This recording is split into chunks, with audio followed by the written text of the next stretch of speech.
Hi, I'm Mike Thompson. I got a friend's birthday coming up, and he's into brewing his own beer. And that's probably going to be one of my next hobbies after I get through with a few others. But for his birthday, I made him a set of these custom little flight paddles. I started by joining and planing some hard maple. This was my first time working with hard maple, and man, it sure is. My wife thought these little 4.5-ounce jars were neat, so I had to size my board to fit. I played with the spacing for a while and made sure to leave enough room for the handle.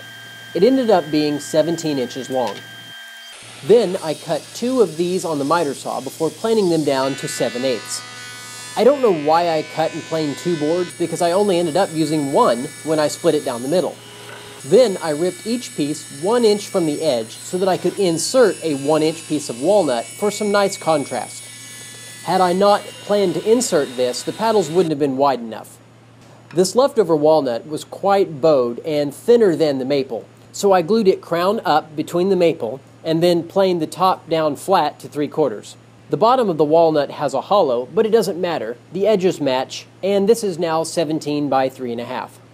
To lay out the top portion, I folded a 17-inch piece of paper here down the middle, and that way I only have to trace 1/2 of my profile.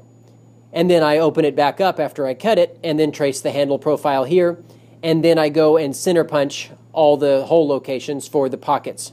Now here's where it got interesting.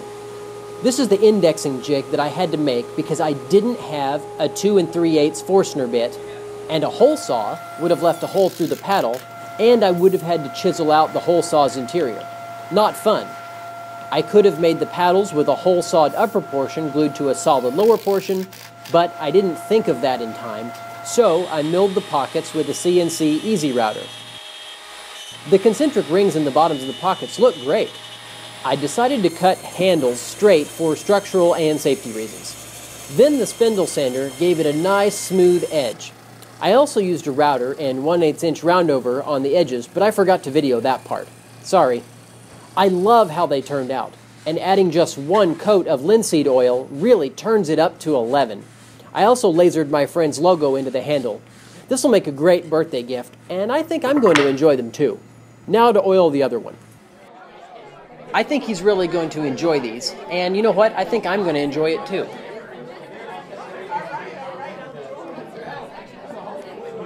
Go ahead and subscribe if you haven't already.